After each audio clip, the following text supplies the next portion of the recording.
Okay, we're live. Hello, everyone. I'm just going to post this to our friends over in Facebook, so we've got it. So no one's waiting for us there.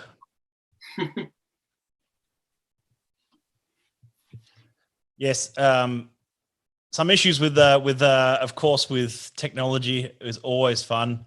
So we're going live instead to YouTube.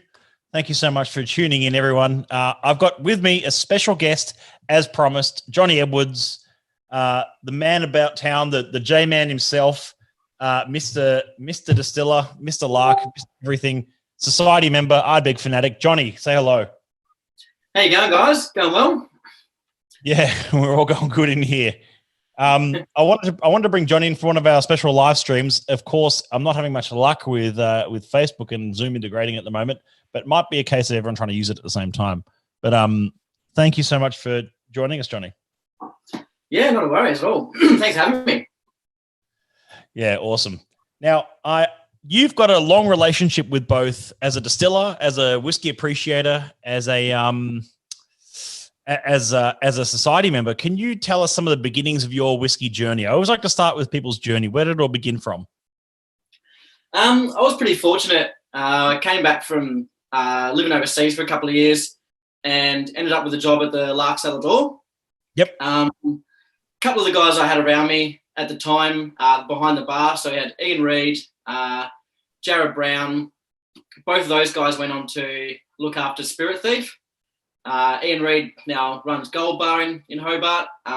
We also had Craig Johnson out of the distillery as well. And those guys definitely shaped, I guess, the path of myself on the whiskey journey to begin with. For me, having access to the back bar as well was, paramount to be able to try new things and learn new things about whiskey. But alongside the guys behind the bar, you learn so much every time you do another shift, which was fantastic. And that journey was and so you started at Cellar Door. We talked a bit about this when you and I sat down and did an interview in the Bond store. Some of your journey, but I think there's still a lot of members that might not know about it. And tell me, your connection with Lark was obviously started there. Had you heard much about Lark before then, or? For me, it started a bit earlier on, I guess, in the sense that I knew the Overeem family to begin with, so I knew they were making whiskey. I tried a number of Overeems, definitely all wrong, with multiple differential rates of ice back in the early 2010s. And from there, you learned a bit more about Lark and the whiskey side of things in Tasmania. So getting a job at the Cellar Door was just getting my foot in the door to begin with, and then just the journey really exploded from there, I guess. Yeah, awesome. And where was your first interaction with the society then? It actually came about as well. There was two actually that I remember. One was when you came down and did a tasting at the Cellar Door. Yep. One evening. So that was all the way back in 2015 from memory. Yeah, that was 15. And I also remember Ian Reid used to run a whiskey thing called Whiskey Business. So it was literally just a few drams. It was all cost essentially, and he brought along an SMWS whiskey, and the whiskey was Ardmore 66.44. So it was New Balls Please, and that was just from there I wanted to know way more about the society from that dram. Yeah, amazing. Yeah, I remember that one. I remember New Balls Please. That was actually quite a remarkable 66, and you posted that in the group the other day, the Facebook group. Yeah. Well, you referenced that one, I think. I can't remember if you posted a photo of it or you referenced that one directly. I definitely referenced it. And for me, Ardmore, since then, you can always pick it off the nose because it always smells like new tennis balls from then on. That's how I recognise it. In my opinion, a criminally underrated peated whiskey. Totally agree. Yeah, definitely one of my favourites. I think if it's got the three letters of ARD in it, you're sitting pretty well. Yeah, awesome. So tell us, as a distiller, can you tell us what a distiller's day-to-day looks like? And I think a lot of people are maybe confused what the role of a distiller is sometimes, as in like, what's your sort of like your task list look like, or your sort of day-to-day? Are you involved in every aspect of the production, or? Yeah, for the moment, absolutely. It's a nice early start. My alarm goes off at 4:48 in the morning when I'm at work, so it'll actually be going off at that time. 4:48. 4:48. I've judged it perfectly so I can get up on my snooze, bang on at 5:10 and make it to work 15 minutes early. Yeah, right. But yeah, day-to-day things. The first things we're doing when we get there is we're emptying the stills, cleaning the stills. While you're doing this, you're measuring the fours and feints, the low wines for ABV and for volume. So what we're charging our spirit still at. Once that's all done, once that's all cleaned, it takes about probably 45 minutes to clean both the stills. We're filling them up in the process. And during that time, we're starting to fill the mash tun as well. So we're usually by ourselves in the morning for a good couple of hours. And it's a very well timed thing. You've got to be good at multitasking to be able to achieve everything. You're constantly going from one thing to another. You've got 3 pumps running in certain times throughout the hour, and you've got to keep checking everything while we're doing all this. So it's a good start to the day. From then on, once the mash is rested and we're pumping it into the fermenter, we're straight on making the first cut from the spirit still. Yep. We do that all by taste and smell. From then on, filling casks, watching the brew constantly.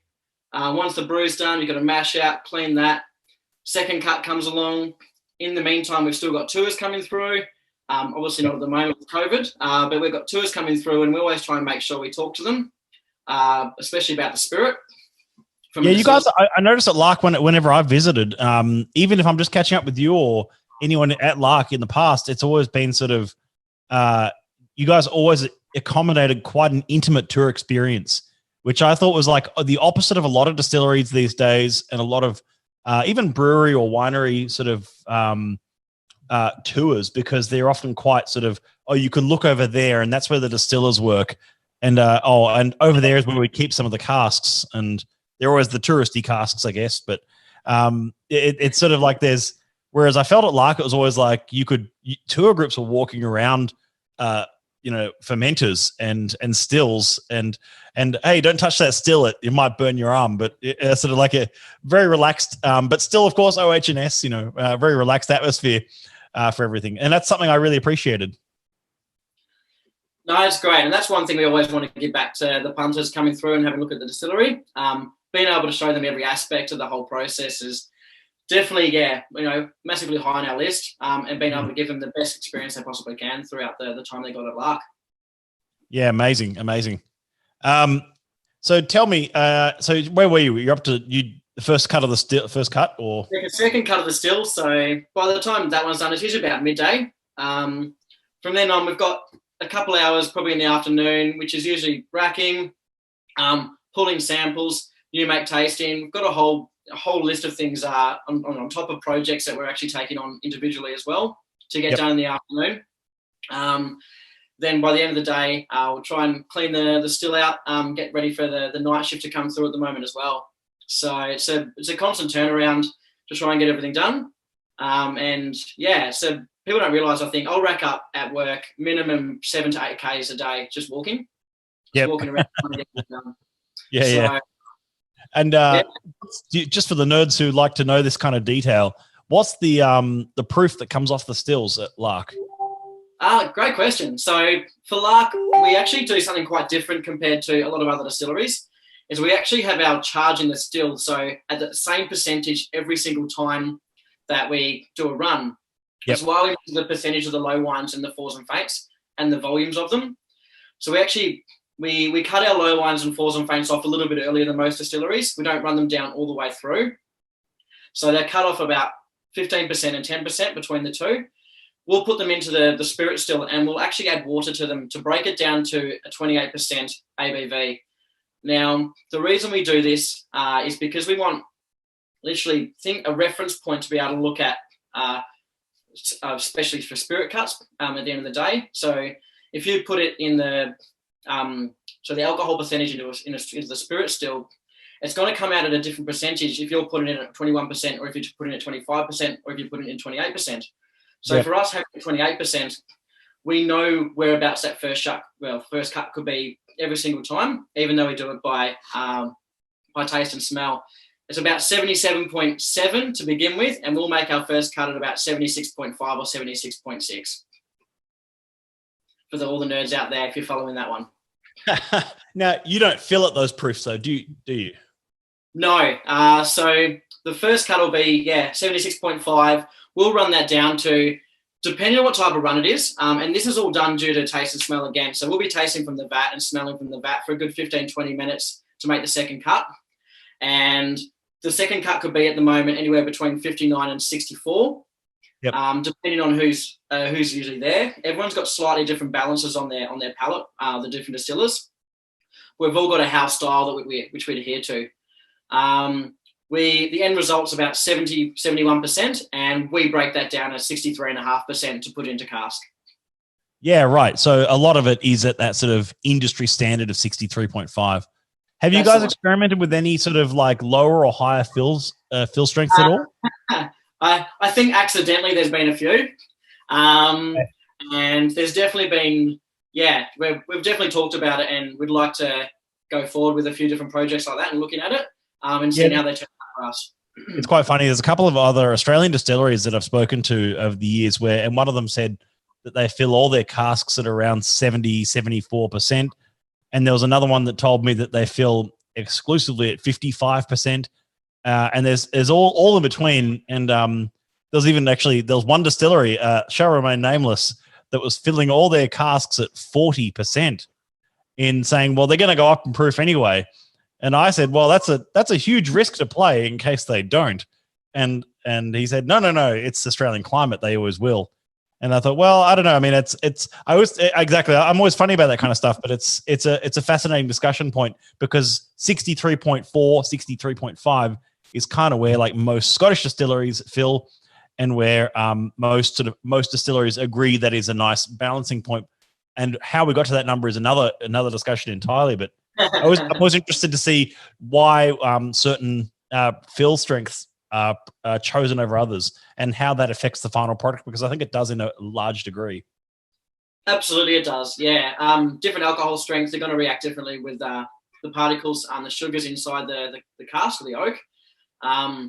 And especially around that 60% mark is where those massive changes occur, which is why it actually works quite well in Scotland, but also longer maturation as well. So there's we've only been in the industry for a bit over 30 years now, a bit under 30 years for Lark, and we're the oldest. So we've got a lot of room to play around with. And when you think of the decades coming into the future, we've got a lot of time to play with this as well. I need to grab a dram because in my frantic setting up of this video chat, I grabbed a glass but didn't grab a bottle yet. So I'm going to grab something. Bear with me 1 second, folks. You've already got some bottles in front of you. I need to grab one. I know what I'm going to grab. 1 second. No worries. Well, I do have a couple of bottles in front of me, guys. I've got a lovely Ardmore actually, which I'll probably save for a bit later on. But dram-wise, I'm going to start with an absolute belter, which I'm going to finish off. This one is a Balmanic, and it's a palindrome, which is even more fantastic. 48.84, seize the moment. I think this one came out about 3.5 years ago. I remember that bottling. Literally a bottle kill tonight. Hey! On the first man. That's been sitting in my cupboard for probably about a year with it at that fill level. So it might be a little bit oxidized, but that's okay. It's lost a bit of heat from memory. It's going to do that. So Johnny's poured a 48. I've poured a 55. I've poured something from the upcoming outturn this Friday, Digging Up Ginger. Andrew and I talked about this cask in great detail just the other night. It's a lovely, we both fell in love with it. It's a refill hoggy from Distillery 55 in the spicy and dry flavor profile, which is not a profile we see an awful lot of.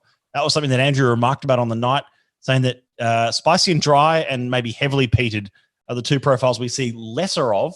but it's not. It doesn't mean you need to write them off or say that they're not as good as any other.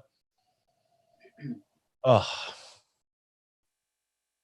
the thing I love about the 48s that Johnny's on is that they're always so. It's one of the few distilleries in Scotland that uses old school worm tubs in their production, and therefore have quite a heavy meaty spirit to them. It's always got it's got spirit sulfur, which is something I discussed in great length the other night. But it's something that I find quite desirable in a spirit, much like you find in distilleries like Mortlach and Springbank, among others. How's it holding up after a year of 1 dram left? Sitting pretty well, and you're bang on with the meatiness and the distillery or the worm tub sulfur. That's just got a dirty meatiness that just kicks through in the spirit, but that cask influence with the sweetness just balances out really nicely. A little bit shy on the back end, but everything else got a really good spread across the front end to just before the back end of the palate there. Really quite enjoyable. This digging up ginger is super savory. This is exactly what I felt like in a whiskey as well. It's got that really lovely chalky savory kind of note. Quite ginger is quite gingery almost as well on the palate, which is like something unusual in a whiskey and unusual for this distillate as well. This is a distillery, Royal Brackla, or maybe previously known as Brackla. And then it was before they got their Royal Warrant. But this is actually, I'm going to use that as a segue. Actually, this is a refill hogshead. I am a huge fan of refills. Only because they have you find often a lovely sort of meeting point of spirit and oak right in the middle, and a bit longer in a refill can often be a bit nicer even than a shorter maturation in a first fill. So my question to you as a distiller, where do you stand on refills? Where do you stand on first fill, second fill, refill, etc. in the industry? In the industry, it's a bit of a different one. For us in Australia, and especially in Tassie for Lark, I feel our second fill programs haven't been probably anywhere near as successful as what Scotland's been able to produce. The main reason for that for us is we're using smaller casks to begin with. So we're actually already using casks that are broken down to 100 litres in size, predominantly at Lark. And these casks, with the temperature and the maturation style that we use, having tin sheds, they get the full effect of the weather. There's no dunnage warehouse trying to keep these guys cold and dank for a long period of time. Our maturation it does suck the life out of the cask pretty heavily. For myself, I've actually been working on a few plans to try and rejuvenate casks, getting them recharged. Yeah, recharge one definitely helps a lot. Just a little bit of an extra shave as well, so they do become a little bit more virgin-esque, but it's a good bit, little bit of fun to play around with, and focusing on for us the peat side of things as well. So we try and push through. I've been playing around with some 100% peated runs from Lark and put them into recharge second fills. And some of the best, 2 to 3 year olds, 1 to 2 year olds actually we've got at the moment kicking around, which is really, really cool. Yeah, there was actually, I remember actually it was a rum cask I think you and I tried when we were in the warehouse last. How's that one coming along? Great. I actually tried that last week. Believe it or not, I was walking past where it was in the bomb store, and I was just like, I've got a spirit thief, I've got a glass. I'm just going to duck, and I haven't tasted it for a good probably 6 to 9 months. So yeah, good summer. It's coming along leaps and bounds, and the rum's actually not overpowering too much at all, which is really nice. And that was one of our ex-rum casks that had just been emptied, and we just filled it straight with a new make as well. So a very different sort of cask. Having been refilled within probably 2 or 3 days of actually being emptied. Yeah, right. And being a second fill from Spirit as well. Actually, it's still got a lot of cask influence, funnily enough, from that rum. And that's incredible. Yeah, that's incredible. I'm always, and I was sort of the leading question to that was just sort of to also ask if you are sort of playing around with refills a bit more. Do you see them potentially going a longer distance in maturation, or just having a different profile and being more spirit-led in their delivery? So definitely more different profile overall with that recharring. You get you get a huge ash and char notes coming through on the palate, which is why we're trying to work towards, if we do with heavily peated spirit going into those casks to begin with, we're trying to shorten down the maturation period for those casks as well. We've actually, originally we had probably about a good 50 to 100 second fills that we played around with 10 years ago, and they've come in, to fruition now. A lot of those got put into finishing casks because they were literally spirit and a tiny bit of oak influence, not a huge amount after 6 or 7 years, which was pretty nuts considering our maturation style anyway. The one thing we did with second fills was the peat didn't dissipate like it used to, or like it normally does in our 100-litre casks that are, brand new off the press from the cooperage. So being able to hold a peat structure and having that smoke there, especially for us in Tasmania, is really cool, and being able to use those second fills for that. That's a really interesting point you've made there about how the peat hasn't the peat holds up better in second, as you're saying just now. Yeah, and I think the distilleries, especially in Islay in Scotland, have learnt that a long time ago as well. It's sort of like they've found that which is why a lot of Islay distilleries use predominantly refill. The peat holds up stronger, and it's especially if they're trying to create heavily peated runs, which is why we see quite a lot of refill hoggies and refill barrels out of distilleries like 53 or distilleries like 33 to some extent, and 29, things like that. They hold up in a different way. Yeah, no, it's something that you don't really think about until you sort of see it yourself. And for us, the spirit was almost in the smoke-esque, was still very, very similar to what it was when we put it in the cask. Yeah, right. I've got a question here, a very nerd-based question. If Lark is filling at 59 to 63, what is the annual share before watering down before bottling? So I guess he's asking what's the angel share at Lark looking like these days. That's a question from Calte99 coming through on YouTube. Great question. We always say on average about 5 to 6%. For us, we'll probably have the spirit go up 1 to 3% over the course of its lifetime in a 6-year maturation in a 100-litre cask. My hypothesis on this is it goes down about 2% to begin with, because we all fill our casks with water to make sure there's no leaks. So you end up with about 1.5 litres to 2 litres of water to begin with. In a 100-litre cask, that's going to drop it down 2% from 63.5. And then it goes up maybe 0.5 to 1% every year after that thereon. Yeah, right. Wise, it comes down to a lot of different factors. Thickness of stave plays a huge part, and actually where it is in the bond store, we'll probably see that the top casks lose 2% more per annum than the bottom casks, and thickness of stave can hold those casks in the bottom, so they only lose 1.5% per annum, which is crazy. That's like 1.5% is approaching Scotland levels of angel share. Yeah, so I did a whole bunch of recently, took a whole lot of casks out that have been sitting on the bottom, and the staves were nearly 2 inches thick. They were huge. That's awesome. And these ones just had, they weren't particularly developed for 5-year-old casks, but they just held up their angel share hugely as well. So it was really interesting to see the differential with that. But it gives us a good base to go on with structure for coopering and where we want our cask to be as well.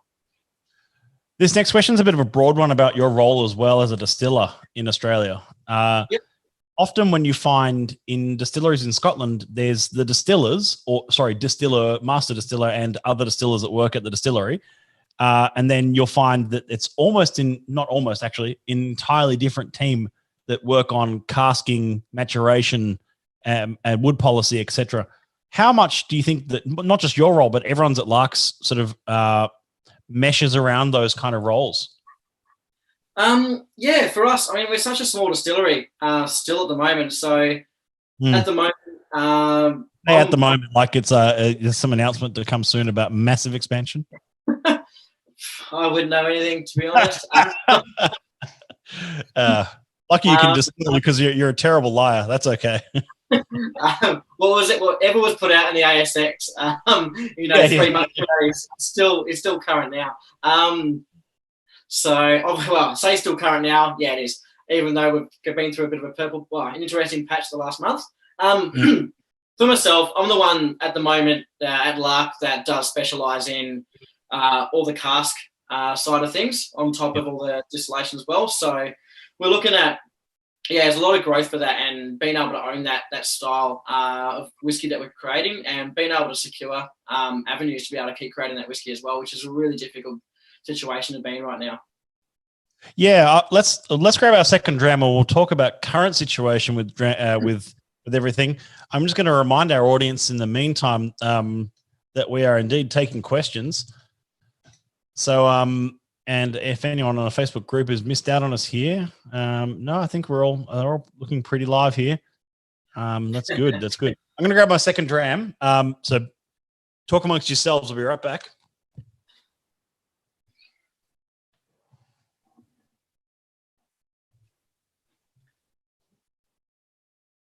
I can try and keep you guys entertained. Matt's off to find his second dram. I'm going to go with my second dram as well. Got a banging 68. Came out from last outturn from memory. So 68 29. 68 29. Scottish trifle Italian liqueur. That's exactly it. Damn. So I don't have any SMWS glasses, unfortunately. I'm still waiting for Matt to sort me out with those. That's a good reminder. Thanks, Johnny, as ever, for me to sort that out. I do know that. Thank you. No, only teasing. I've got a lovely Glenkinchie glass that I picked up from the distillery last year. So, that's actually fantastic on the nose too. Really soft for what it is, straight out. And that's a refill hogshead ex-bourbon where, like Matt was saying, for me, I'm definitely a refill guy as well. You see a lot more spirit coming through, but you get better integration, I find, without things overbalancing each other in the casks. This is kind of what I was coming at, in that, like, refills for me are like you get you don't miss out then on the distillery character, and so you're getting this lovely actual. You can taste the spirit, and you get the actual sort of character of the spirit without being entirely encumbered by oak. And this is and I want to talk about that in a moment. Actually, I'll just announce what dram I'm having. And I am using a society glass in this case, but it'd be irresponsible for me, especially not to use one. And this is a bit of a flex, only because I'm talking to you, Johnny, and I know how much you love these. So this is absolutely a flex, so I do apologize in advance. I'm going to have a dram of 33.119. This is a Gumtree bonfire barbecue on the beach. This was released in 2012 at the Society, and it was bottled in the 10th anniversary of the Society's Australian branch back in 2012. Andrew did a massive flex on one of our live streams with that very cask, so I've poured myself a one now as well to celebrate how much I know how much you love the 33s. In fact, you're wearing a particular T-shirt tonight that would indicate how much you love the 33s. There's a solid heckle, to be honest. Yes. Okay, that was a good one. That was a good one. So the question I wanted to jump into here. Here we go. What have we got here? Just need an Ardbeg glass, mate, to drink them out of. That's a problem. Okay, so the next question I had for you really was, so when I said you can taste the distillery character, and I don't mean new make, I mean you can taste the actual spirit quality in the wood. The wood has matured the spirit, but it hasn't become oak over here and spirit down here. They've met right in the middle. The maturation point is perfect. Hey, that cask is ready to bottle. My question for you then is, what's the way to put this? There's a lot, and this is something that Andrew has written about, and this is something that I've spoken about, and this is something that has come around a lot in the industry, especially in the last year. I think the industry in Australia and Australian whiskey is changing a lot at the moment, and it's for the better. So I think what's happening in Australian whiskey at the moment is getting a lot better. Andrew and I sat on the AUISC panel about 2 months back and tasted, I think, 40 something Australian whiskies, and there was some deep flaws in some of them. And Steve, one of the head judge, I should say, all the way from the States, came over and said, what you guys often call a feature, we call a flaw. So, and I want to discuss what changes have you seen, especially when it comes to distilleries with, and I don't mean to mean Lark, of course, I mean, but it could be Lark, but distilleries in general that have changed from being just oak to actual balance. It's a big question, I know. No, it's a great question. And I'm going to cheeky plug for Lark here.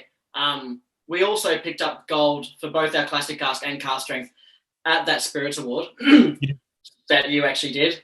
So we're really happy with that, especially after Andrew wrote his article. And then I saw the results literally like 3 days later, and I was like, yeah, that's actually like a great testament to the guys that are working, especially Chris Thompson, our head blender, who's got a phenomenal palate and who on a daily basis is probably chewing through 120 drams to taste to get these marriages up to scratch for us as well.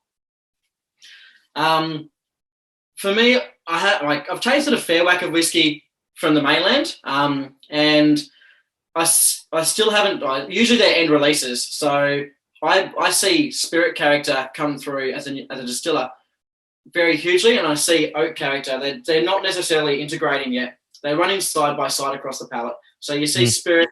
There's no characters, no breaking down of the spirit in with the oak, and they haven't meshed yet.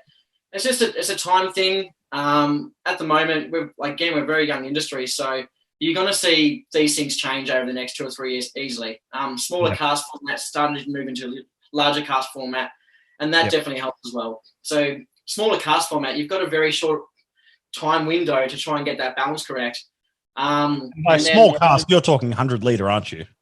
I'm talking under 100 litres at the moment. Okay. Yep. You get that very small window. I think we're fortunate being in Tasmania. Winter really helps us with our maturation to slow it down a bit in our 100 litre casks. Yep. And we're usually sitting on a 5 to 7 year window with our casks, but predominantly 5.5 to 7. Yeah, right. Our marriages. Yeah. So, and we're going to find, the casks that are put down on the same day, side by side, one could be 7 years and one could be 5 years. So it's not down to the actual spirit at the end of the day as well. It's actually coming down to the cask type, where they came from, and how the spirit actually decides to interact with that cask. That's why you need to keep tasting all your casks every 6 months. Keep taking new samples and seeing how it's maturing. Yeah, right. Awesome answer. I've got a question from Robert Akers, who asks, if you weren't working at Lark, where would you want to be a distiller? Anywhere in the world? It's a good question, actually. Pick a distillery. If you weren't at Lark, where would you be? Probably 6 months ago, I would have said any Scottish distillery at this point in time. I would actually love to know all the ins and outs of every single recipe at Buffalo Trace. Right. Okay. That's not the answer I was expecting, but that's a very cool answer. There's so many different mashes, so many different types of ferment, the way they go through that, and different styles of, I think they've got 30, 38 or 39 different lines of spirit or different lines of whiskey that they create out of there, which is just phenomenal. That's how incredible. Cool to see so many different things and how you to create that from scratch. So for me, that's something I want to learn. Just the differences, all the different nuances, and you can bring that back home, or you can take it over to Scotland. For me, that's probably where it is at the moment, to understand different things. That's incredible. Yeah, I've always been fascinated by Buffalo Trace only because of the number of mashes and different recipes they use, but also the diversity of product that they have. Everything from Buffalo Trace to Blanton's to their which one? Happy, of course. Yes. So but they've got all these, this incredible range to their catalog, and they are all very different. Yeah. Very good question. Well, I mean, as a sort of like a fallback option, I hear that Mickey Heads is retired from Ardbeg just recently. So, of course, if you were looking for a job there, I mean, I did actually have a squeeze. It's probably not in my area just yet. And I'm really excited about where Lark's going, to be honest. So that's something I'd like. We all are. That's why I wanted to get you on tonight, chat about that, and take some of these nerdy questions that have been coming through. Absolutely. Yeah. Dram's fantastic. Like, for me, it's actually sitting at about the same the heat on the palate and nose as the Balmenic, and it's only been open for, less than a couple of months. So Yep. really, really nice. The one thing I really enjoy about this actually showcases the bourbon really well, funnily enough. Even for a refill, it's still got so much character of the bourbon kicking through, but it's really nicely integrated at that 10 years without being that bourbon overtaking. You still got that spirit coming along beside it, which is really nice. Probably definitely worthy of the juicy oak and vanilla profile in that case then. Oh, absolutely. Yeah. Yeah. I mean, anything that's got Bloody Mary in the tasting notes, I'm going to go for anyway. Yeah. Very cool. So are there any announcements from the Lark side of things that you want to make as well? Just as in like what's happening over there and what you're working on like current projects? Any sort of sneak peeks of what's to come or anything like that? From a product side, from a whiskey side or? Whiskey side, we got hand sanitizers probably keeping us in production at the moment to keep everything running, which is great. It's great by the guys, they came together about 4 weeks ago and really I don't remember where I saw it, but I just saw a photo earlier today of a queue outside cellar door for hand sanitizer. Well, yeah. It's a good segue. I'll come back. And is that I picked up actually a bottle of hand sanitizer that got delivered just the other day. It's the Archie one, of course. It was just your hands must be clean after that, mate. Yeah. No, I've put it into a different bottle because it doesn't come with a pump. It just came with an open lid. So if you try and use it, it pours like 100 mils into your hand, and you don't need that much. So I refilled it into a different bottle. No, it was where was I going with that before you said my hands must be clean? And I was going to say it's a very strange time at the moment, and I want to ask how that's affecting you, how that's affecting everything that's going on. I mean, you just said you're going into hand sanitizer. Obviously, you guys are producing a Lark hand sanitizer. Yeah, it's pretty interesting. I was away for all of Feb, so I was actually in Taiwan middle of February, and that was a bit of an interesting time because went to Cavalan and no one there. So yeah, right. Aspects coming back into Australia. Obviously, toilet paper gate wasn't exactly ideal either. And then Lark already on the cards. Literally straight on hand sanitizer. We realised that people are actually going to need that as a fallback. There's going to be not much left. So one of the things we worked on really quickly to get out, focusing on trying to get it to as many people as possible, which is great. But in the scheme of things, at the moment we're releasing a limited release every quarter. And a distiller selection every quarter. So the distiller selection is a single cask that we feel is, exceptional. Hits all the notes. We've got a very high score that it's got to take to go through tasting panel. Yep. And it doesn't showcase the Lark profile. And it can be at any percent. Usually we used to have it at 46%. We released one recently at 40% because that's where we felt it really popped. Just you see where those whiskies really they hold their own. And with the limited releases, the next one, I'm not going to say what it is, as it'll be announced probably in the next coming month, but it is something we have done before as a limited release, and it was one of our best limited releases we've ever done. In saying that, this one, I've actually had it side by side, almost side by side. I tried the old one a few days ago, and I tried the new one recently, and the new one actually blows the old one out of the water. So it's pretty exciting. Can I take a guess without blowing your poker face? But I'm going to go with something Wolf of the Willows related. No, that's definitely on the cards for number 3. Okay. Which is really exciting. We do have that one coming along. But I'm talking a limited release from like 5 years ago that we did, that everyone just went, this is incredible.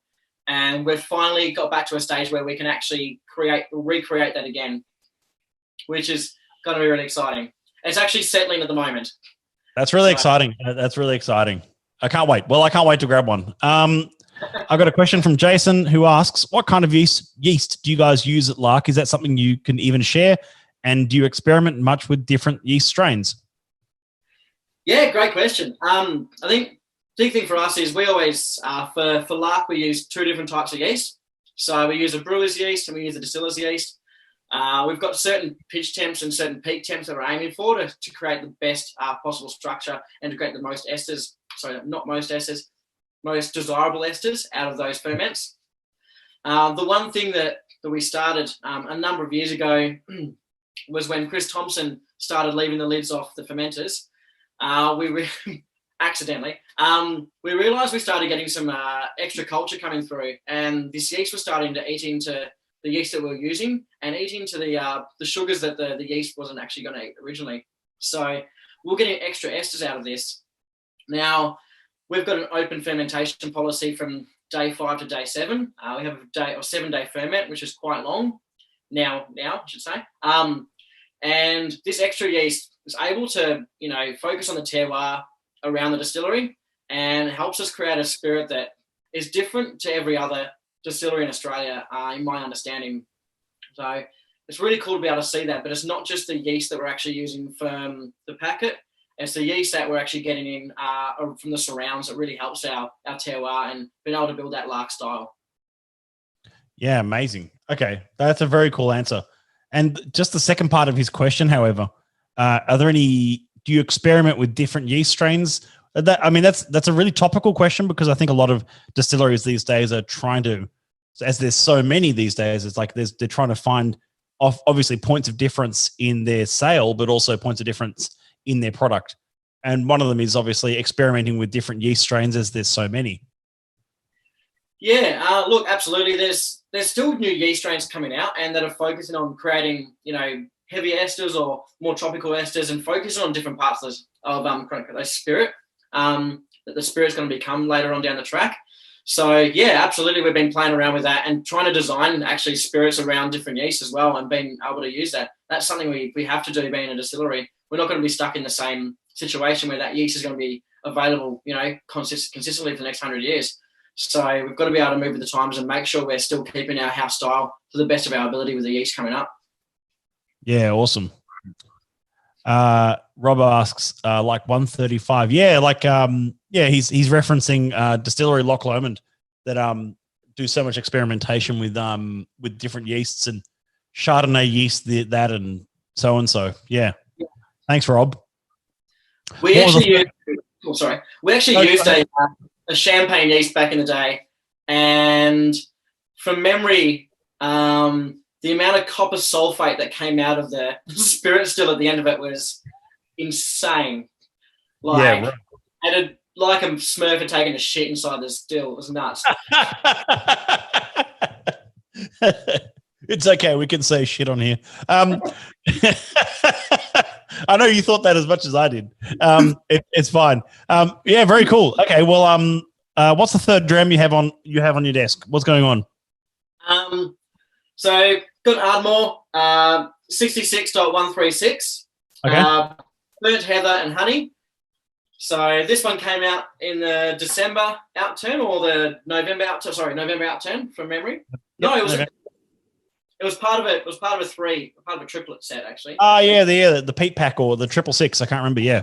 Yeah. So it was a Khalil, 53 and another one, and a 10, a peated 10 that came through with that one. 10, 53 to 60. Good trio. Oh, fantastic! Actually, really, really cool. So, that bottle had a serious dent taken out of it. That's good. It does. Yeah. I mean, we're not here to put bottles in cupboards and not drink them, apart from obviously certain collections in behind me. True. I do drink the majority of my whiskey that I buy. So, and if not, I'll buy 2 because I want to drink one. Well, I'm going to keep going on my Ardbeg for the moment, but you go ahead. Definitely new tennis balls straight off the nose. That's that characteristic you always find. You can always pick an Ardmore out of in a blind tasting. I'm going to say that, and Matt Bailey will throw an Ardmore in the SMWS champs later on. Probably not this later on down the track, and I'll get done by like a dinner, and he'll laugh at me. Look, there's a couple of core range Ardmores, aren't there? So I might throw one of those into the champs one year. You'll never know. But I think for me, when I first opened this up, I wasn't overly impressed. I think it was just a stock standard Ardmore. It's having a bit of time to breathe in the bottle, bit of extra oxygen. Yeah, really opens up. Showcases, I think, where Ardmore is. It's just a dirty Highland spirit, fantastic amount of peat kicking through. It's just one of my favourites because it doesn't have that iodine kicking through in the peat. And just, I guess so much lovely oak characteristics coming through on that one as well. But you know, one of the things I love about the society is that I have these experiences with different casks and different codes and different flavor profiles along the way, but it's always with fantastic people as well. And that's one of the things, if we can do this online, we can do this live chats and things like that, to have these experiences like we're doing right now, which is so exciting because we can't do them in person at the moment. But if I'm just to rewind a little bit, it was like 2016 and I was hosting a tasting at Lark Cellar Door. And I remember I cracked open a bottle of, I packed in my bag a bottle of 66.68 or 66.72, somewhere around that era. Yeah. So it was a fair while ago. And it was like, .72, I think sounds about right around that era, but I'm going to get the code wrong either way. But it was like, I think an 11 or 12-year-old second fill hogshead of a lovely 66 something. And I remember standing at the back of Lark, and you guys had the fire heaters positioned around the place. And I opened the bottle, and I think it was Richard Stewart and Craig Johnston and we poured a few drams and just enjoyed a bit of it. And it was like, man, how good was that whiskey? We just had that moment like, how good is this? It wasn't the fact that it was the best whiskey in the world. The fact that we got to sit there and share some car strength tennis balls. And that's, I totally agree with you. Whiskey at the end of the day is all down to sharing. It's not just, a society with the gathering coming up, doing a live tasting, phenomenal. Oak Barrel as well, teaming up with Boutique. There's obviously Haynes & Co. are trying to organise something coming in the future with their beautiful bar in Adelaide. Yep, fantastic. Whiskey and Element too. It's so cool how the industry has actually bonded together to try and get drams out to everyone so we can still enjoy them together, even by live feed. Which is great, because at the end of the day, no one wants to be sitting in isolation and drinking by themselves. You want to be able to communicate and listen to other people while you're drinking those drams and share those drams with each other. Yeah, indeed. I want to thank you again, Jonnie. We're going to call it a night there. No worries. This has been fantastic, albeit with a few tech issues. We weren't anticipating to go to YouTube, but we have. If Facebook had gotten their gear together, we would have been on there. But we'll try it again another time. Jonnie, I want to get you in for a bigger stream as well with a few more people, and we'll make a night of it in the next coming weeks or so. That'd be fantastic. Love to, mate. Thank you so much for having me. And always a pleasure chatting with yourself. Always a pleasure dramming with you, even if it's over the screen instead of in person. But I promise for any Tassie members, as soon as we're allowed to entry back into Tasmania, you can be guaranteed we'll be setting up some amazing experiences with our members again. And I was really looking forward to the 1-2 weeks ago. But you know what? That's the way life goes. Thank you, everyone, again for tuning in, for being part of it. But especially a huge thanks to Jonnie Edwards from Lark for being part of this stream. It's the second time he and I have had a chance to sit down, talk some whiskey, and talk some nonsense. Thank you. And thank you for taking all those great questions. No, not at all. Absolute pleasure. Thanks, guys. Thanks, everyone. I'll see you soon. See you guys.